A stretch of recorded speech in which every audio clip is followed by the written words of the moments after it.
Nosso convidado de hoje é o professor José Saraiva. O professor José Saraiva, cearense, baiano do coração, já há 70 anos na Bahia. O professor Saraiva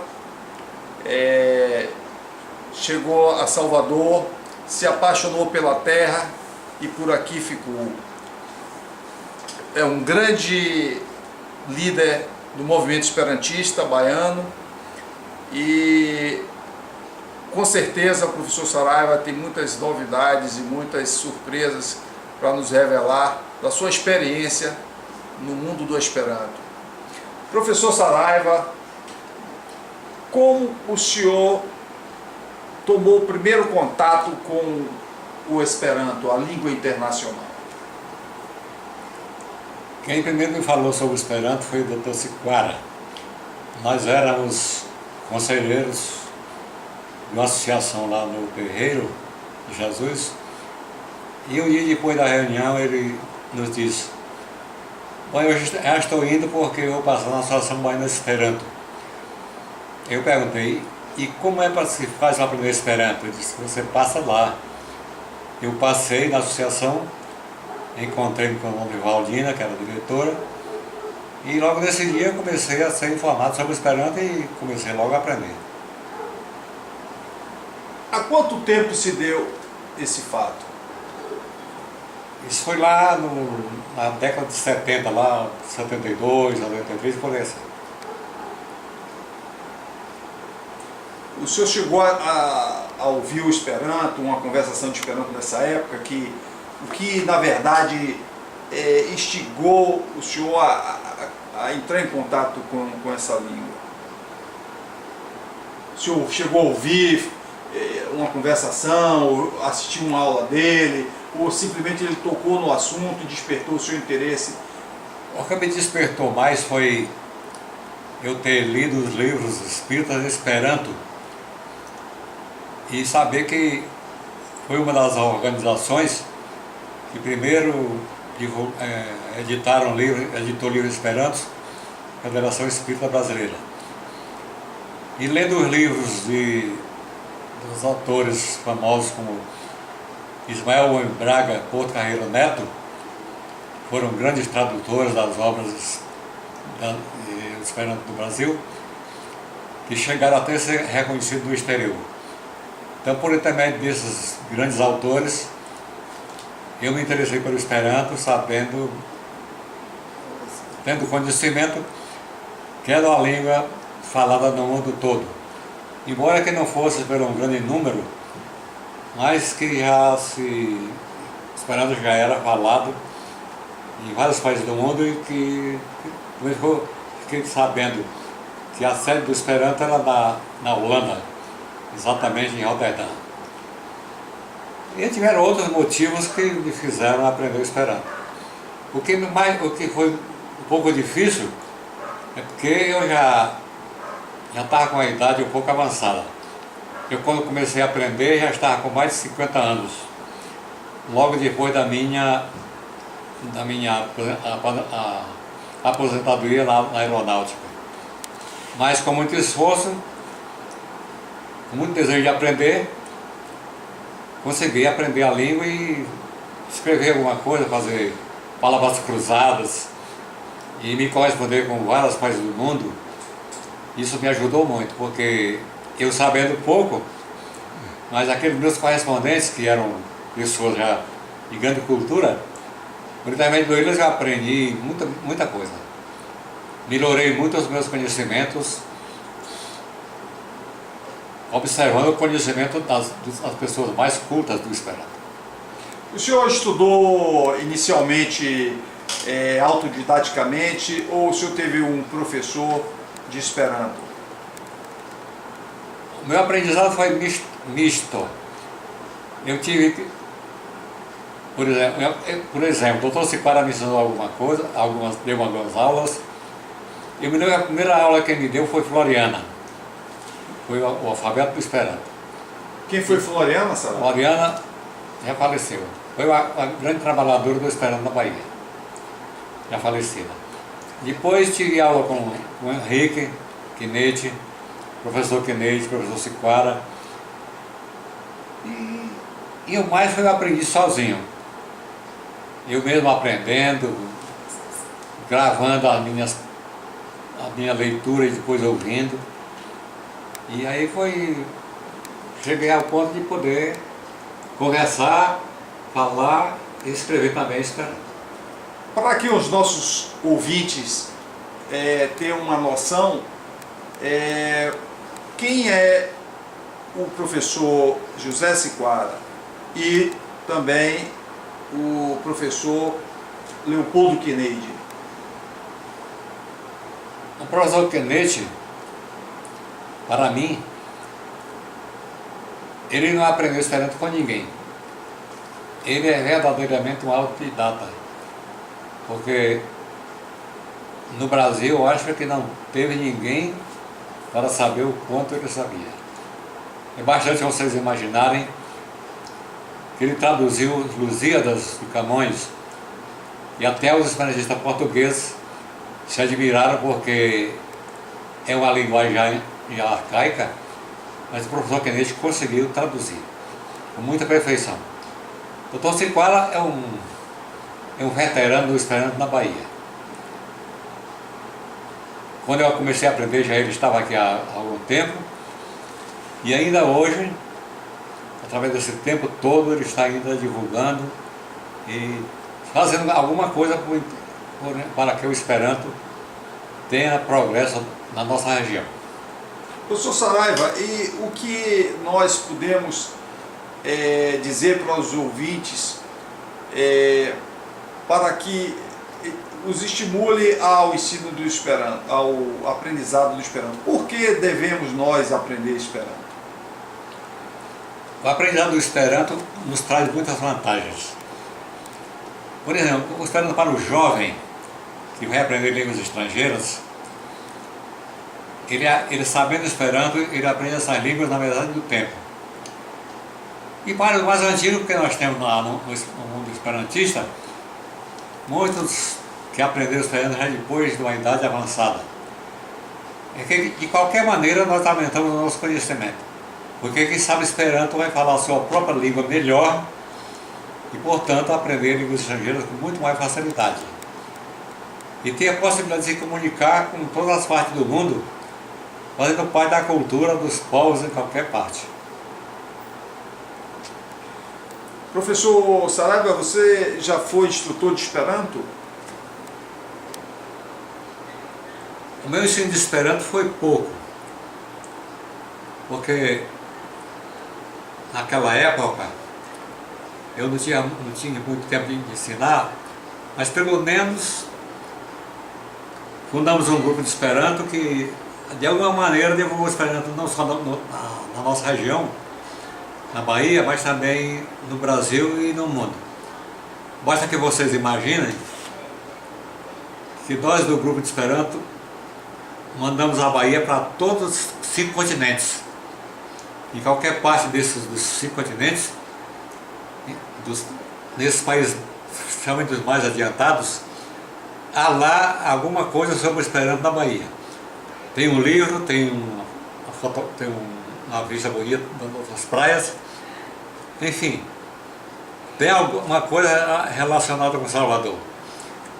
Esse nosso elevador Lacerda está em várias partes do mundo. E então o Grupo de Esperanto fez esse trabalho muito importante. Divulgou não só o Esperanto nosso, mas também a nossa terra, o nosso país e o nosso estado. Que maravilha! Agora sim, insisto mais um pouco, o que poderia despertar no jovem baiano, no jovem brasileiro, o interesse pelo Esperanto? Por que eles deveriam aprender o Esperanto? Eu já fiz uma comparação que o Esperanto é como uma mina de ouro que está se passando por cima dela porque tem um pouquinho de terra cobrindo o ouro e ninguém vê. Quando descobre, aí daqui a pouco tem muita gente procurando o ouro. E ainda é um tesouro escondido. E nós que já sabemos alguma coisa, temos que fazer com que esse tesouro esteja também do conhecimento das outras pessoas. O Esperanto será de muita utilidade para o aprendizado, principalmente dos jovens. E uma das vantagens e uma das maneiras de ensinar, porque ainda ele não dá dinheiro para quem quer ganhar com Esperanto, é você convidar os estudantes nos colégios, nas faculdades, para que eles venham aprender. De alguma maneira, convidá-los para aprender o curso de Esperanto. Por exemplo, você convida 4 jovens de um colégio, dá para eles um curso intensivo.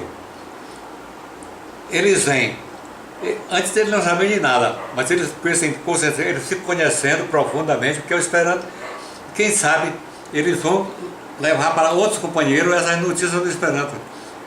Porque esperar que eles venham nos procurar ainda está muito difícil. O Esperanto ainda não está nessas condições de alguém procurar pelo Esperanto. É preciso que o Esperanto vá de encontro às pessoas para que eles saibam o que é realmente o Esperanto. A dificuldade ainda é esta. E nós que já sabemos é que precisamos ter lá. Como diz o ditado antigo: se Maomé não pode ir à montanha, a montanha tem que ir a Maomé. Interessante que o senhor falou que o senhor leu em livros editados pela editora espírita, pela Federação Espírita Brasileira, sobre o Esperanto. Mas eu tenho conhecimento de um livro que tem o título, se eu não me engano, de O Novo Latim da Igreja Católica. É um livro que trata da língua internacional auxiliar Esperanto, e que escrito por um padre, no qual ele defende a tese de que o Esperanto é um excelente instrumento para a divulgação das questões religiosas da Igreja Católica.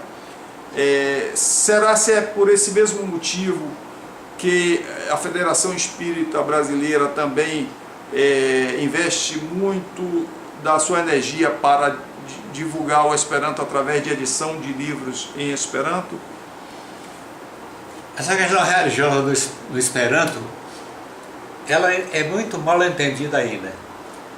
A Federação Espírita Brasileira foi a primeira a editar muitos livros em Esperanto, mas em nenhum lugar do Esperanto, nas casas espíritas, se ensina o Esperanto dizendo a ninguém que ele deve ser espírita. Eu nunca vi em lugar nenhum alguém dizer assim: você vai aprender Esperanto, mas precisa ser espírita. Não tem nada disso. O Esperanto é neutro e a doutrina também são neutras. Eu quero dizer a vocês que eu, como espírita, já participei de 4 missas em Esperanto. Onde tem congresso Esperanto e tem missa, eu estou lá, inclusive ajudando na missa. Já assisti missa em Recife, em Fortaleza, assisti no Rio de Janeiro, no interior do Rio de Janeiro, e a missa mais importante foi a do Congresso Universal em 81 em Brasília. Aquela catedral que vocês conhecem, cheia de esperantistas estrangeiros e nacionais, 5 sacerdotes celebrando a missa, todos de branco e verde, e um coro polonês. Foi realmente uma cerimônia fantástica. Portanto, eu quero aqui afirmar: quem fala que não se deve falar em religião na aula espírita, ele não sabe nem o que é espiritismo, nem o que é religião. O senhor está dizendo que o senhor participou de missas que foram professadas, ministradas no idioma Esperanto? Tudo é Esperanto. Que maravilha! Toda a missa, toda é Esperanto, e cada um de nós com folhetim acompanhando. Que maravilha! Com todo respeito, com todo respeito. Viu? Eu também tenho conhecimento da existência do livro Bhagavad Gita, Gita, que é um livro sagrado da religião de origem hindu, vertido para o Esperanto. Então me parece que realmente o Esperanto aí, me corrija se eu estiver errado, está servindo como um instrumento para que diversas organizações e profecias religiosas se utilizem dele como instrumento para divulgar a sua doutrina, o seu trabalho através do mundo. É muito interessante isso. Mas o senhor, me parece que o senhor queria falar mais alguma coisa sobre isso. Eu queria falar mais do seguinte: a Associação Universal de Esperanto, que congrega quase todo o movimento no mundo, só localiza na Holanda, ela é totalmente neutra. Ela é tão neutra que até os ateus, que eles são ateus, nós temos na Califórnia uma associação ateísta Esperanto Associação. Veja só. Eles mandam o que eles publicam lá para ela publica. Os sexuais também têm os seus grupos no Esperanto e mandam para a UEA, e a UEA publica, não tem preconceito com nada. Todo mundo pode fazer parte do que quiser, sem nenhum preconceito. Porque o estatuto da UEA é fantasticamente neutro. Portanto, quem fala e não fala em religião nas reuniões do Esperanto é porque não conhece nenhuma coisa nem outra. Interessante, o senhor falou aí sobre sansexualoi, que em Esperanto significa homossexuais. É que me parece que existe uma associação mundial de sansexualoi, e que eles editam periodicamente uma revista e congregam informações entre si em todo o mundo através dessa associação especialista. E segundo me consta, no catálogo da UEA, da Universal Esperanto Associação, o chamado Iar Libro, um anuário em que se coleta informações de todo o movimento espírita organizado no mundo, consta de diversas associações especialistas, que em Esperanto nós chamamos de Facai Associação, associações especialistas em diversas áreas da cultura e do conhecimento humano, como o citado Associação de Homossexuais, tem a Associação de Ciência de San Marino, a Associação de Radioamadores, a Associação de Filatelistas, a Associação de Artistas, a Associação de Handicaptuloi, que são deficientes físicos, e desculpa, associações diversas de artistas também, né? Então, que coisa maravilhosa existir essa diversidade de associações que congregam especialistas do mundo todo, se comunicando em Esperanto como única língua de comunicação internacional. O que o senhor acha dessa diversidade de associações culturais e especialistas, tanto na área da arte, na área da ciência, como na área inclusive da política, como o senhor mencionou aí, a Associação dos Ateístas Esperantistas, como também na área religiosa, diversas associações religiosas de esperantistas católicos, de esperantistas cristãos, de esperantistas de outras religiões, da Omoto, a religião Omoto, a religião chinesa. O senhor acha que essa diversidade ela surgiu naturalmente no seio da comunidade esperantista, que é uma comunidade transnacional, ou isso foi algo resultado de um planejamento metódico da Associação Universal de Esperanto? A origem de tudo isso está no próprio criador da língua, Zamenhof, que era um homem totalmente neutro, de muita fé em Deus e respeitava todas as religiões do mundo. Ele, o Dr. Zamenhof, não olhava assim a face da terra, nações, ele olhava o homem de uma maneira geral, sem divisões, sem limites. E essa neutralidade a UEA aceitou e divulga. A Associação Universal do Esperanto é totalmente neutra de todas as maneiras, sem nenhum preconceito com religião, com profissão, com nenhuma atividade.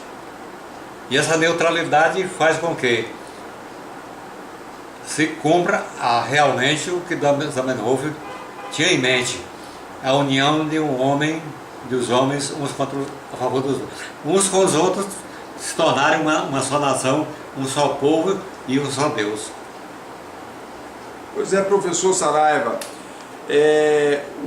o Esperanto é um idioma que veio ao mundo para substituir os idiomas nacionais? Isso é uma provocação que eu faço. Já se falou porque isso. Há muitos que falam sobre isso. Já se falou isso.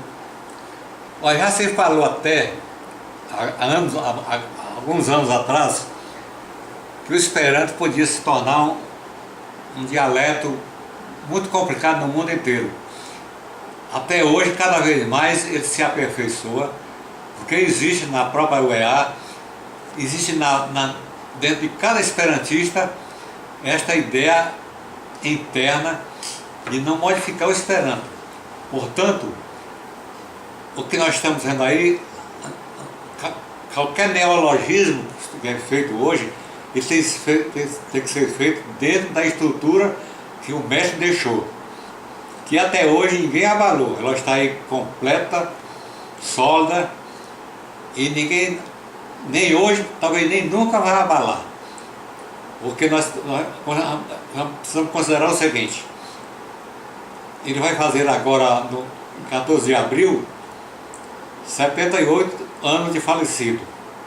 Nós são quase 100 anos. Ninguém abalou a estrutura que ele deixou. E o que eu acho mais importante aí, e todo mundo precisa verificar isso, e que você criar hoje, já pode dar o nome. É nisso aí que está a minha admiração, como deve ser a admiração de todos, pelo criador da língua Esperanto, Dr. Lázaro Luiz Zamenhof, que eu acho que é um dos homens mais sábios do mundo. Há quem diga, inclusive, e que pleiteia a inscrição dele, aliás, já foi pleiteado isso, junto a organismos internacionais, o Prêmio Nobel da Paz. E até para esclarecer, já que o senhor falou no falecimento do Dr. Zamenhof, Dr. Luiz Lázaro Zamenhof, oftalmologista, ele veio ao mundo no dia 25 ou no dia 15 de dezembro de 1959 e faleceu em 14 de abril de 1917. No período da sua vida aqui, ele lançou o Esperanto em 1887. Então, o Esperanto, como o professor Saraiva se referiu, desde esse tempo já ultrapassou a casa de um século a existência do Esperanto, e a base fundamental do Esperanto, a estrutura fundamental, os fundamentos básicos do Esperanto, o seu alicerce, que é constituído de uma gramática que tem 16 regras apenas, 16 regras que não comportam exceção. É a única gramática no mundo que não tem exceção às regras.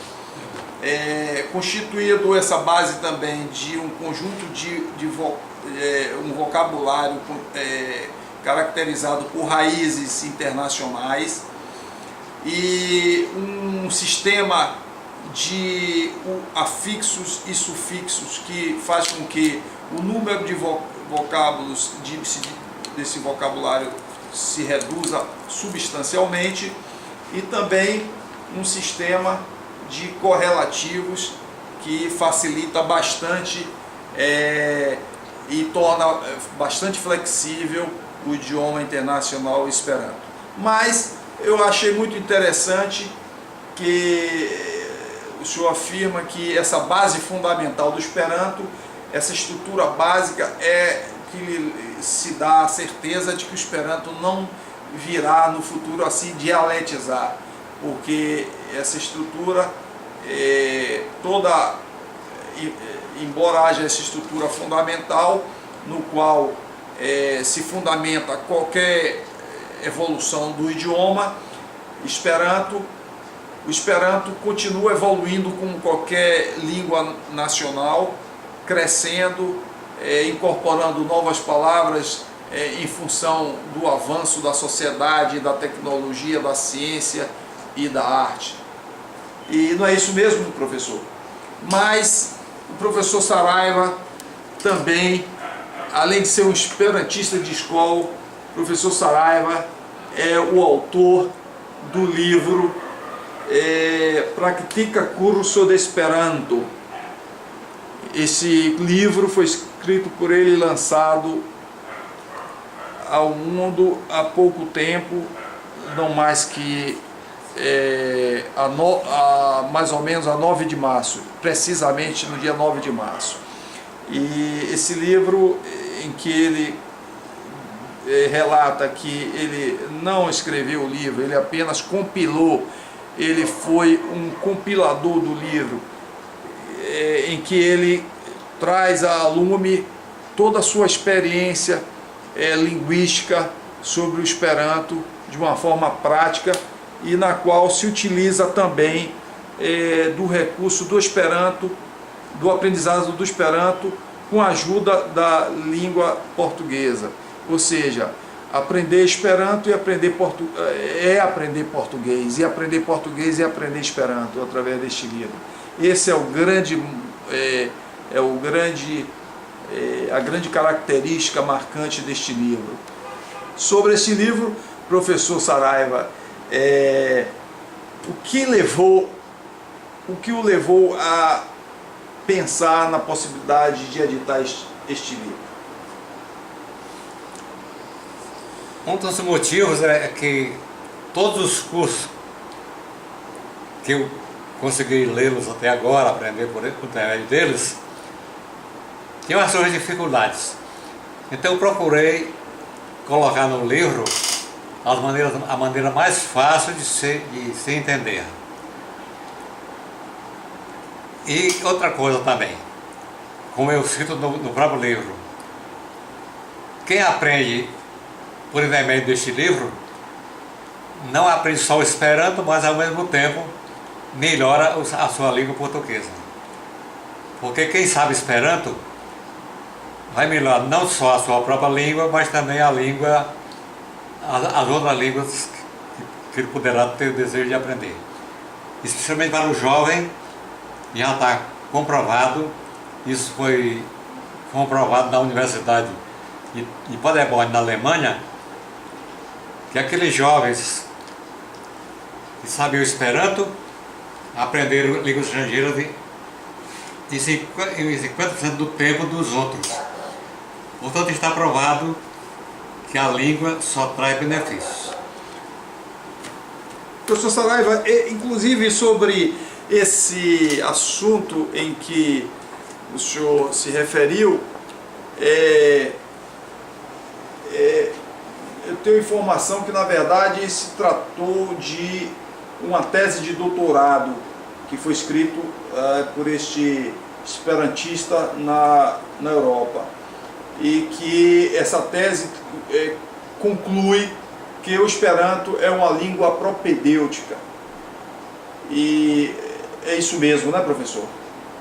Exato. É isso. E também aconteceu aqui no Brasil, na faculdade, não estou lembrado ao certo se é a USP ou a Unicamp, um estudante que escreveu uma tese defendendo o seu doutorado com o mesmo tema e que chegou às mesmas conclusões do pesquisador europeu, ou seja, o Esperanto, provando que o Esperanto é de fato uma língua propedêutica, que significa dizer que na experiência dele, o aluno, a pessoa que aprende o Esperanto abre um leque de possibilidades cognitivas que lhe permite aprender com muito mais facilidade outros idiomas em relação a pessoas que não estudaram Esperanto. E da mesma forma, e mais surpreendente ainda,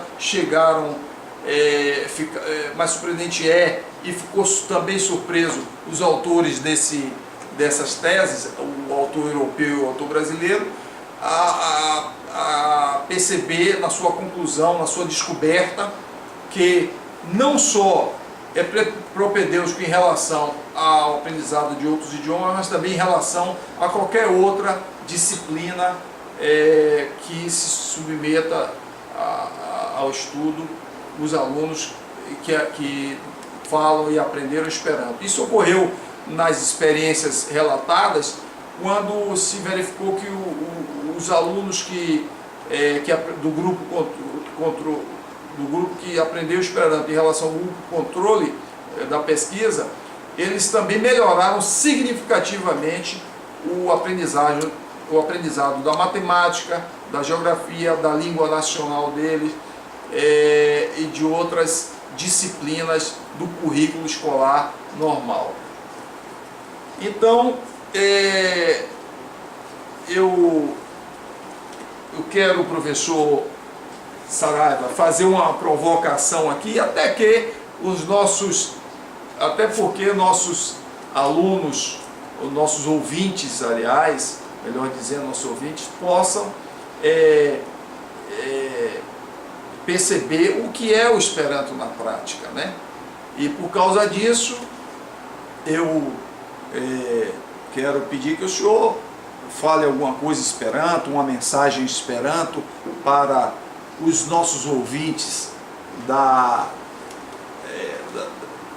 do nosso site, que tem acesso à Bahia, o Brasil e o mundo.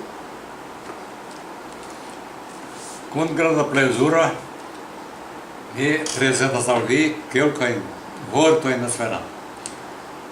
Mi parolas pri mia komenco de la lernado. Mi komencis la lernado de Esperanto kiam mi jam estis pli ol tridekjara. Sed pro granda deziro lerni la lingvon, mi sukcesis, malgraŭ la malfacilaĵoj, lerni, skribi